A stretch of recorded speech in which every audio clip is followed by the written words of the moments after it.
Barista এমন একটা course যেটা কিন্তু এখন বাংলাদেশে খুবই অ্যাভেলেবেল করার মতো, এবং আপনি যদি এটা করে অস্ট্রেলিয়ায় আসেন তাহলে কিন্তু আপনি খুবই সুন্দর একটা জব অপরচুনিটি আনলক করতে পারছেন। আসসালামু আলাইকুম এভরিওয়ান, আমি Shamira Parvin. Welcome to my page or channel good girl Shamira. And এই সিরিজে আমি বলি things that no one will tell you but I will, and episode number I don't know. আপনারা কি জানেন যে অস্ট্রেলিয়ানরা কত কত কত পরিমাণ কফি খেতে পছন্দ করেন? তারা কিন্তু 1 2 3 কিলোমিটার ড্রাইভ এমনিতেই করে জাস্ট একটা ভালো কফি খাওয়ার জন্য। এবং কফি খাওয়ার জন্য আপনার সুন্দরভাবে কফি বানানোর স্কিল অর্জন করা লাগবে, এবং যেটাকে বলা হয় বারিস্তা কোর্স।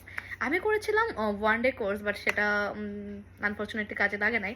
কিন্তু যদি আপনি বাংলাদেশ থেকে নিউ কামাররা এই কোর্সটা করে আসেন, কজ এখন বাংলাদেশে খুবই অ্যাভেলেবেল বারিস্তা কোর্স করাটা, তাহলে কিন্তু আপনারা খুব সুন্দরভাবে এখানে একটা জব অপরচুনিটি পেয়ে যাবেন। আপনি জাস্ট যে বলবেন যে হ্যাঁ আমি কফি বানাতে পারি, যেহেতু কফি মেশিনটা আপনাকে ইউজ করা জানতে হবে। আর basic latte art will be a great option. যদি আপনারা জিনিসটা পারেন তাহলে কিন্তু খুবই ভালো একটা অপরচুনিটি আপনার স্কিল দেখানোর জন্য। সো ইয়া, আই থিঙ্ক এই একটা জিনিস আপনি কনসিডার করতে পারেন যে বাংলাদেশ থেকে আসার আগে জিনিসটা শিখে আসবেন। সো আপনি এসে বিভিন্ন বা ডিফারেন্ট কফি শপগুলোতে অ্যাপ্লাই করতে পারেন, এবং কফি শপগুলোতে অ্যাপ্লাই করলে কিন্তু ট্যাক্স ক্যাশ দুইটাতে খুব ভালো অপরচুনিটি আছে, এবং আপনি কিন্তু উইকেন্ডেও জব করতে পারবেন। Thank you so much for watching. Don't forget to follow me for more. Bye.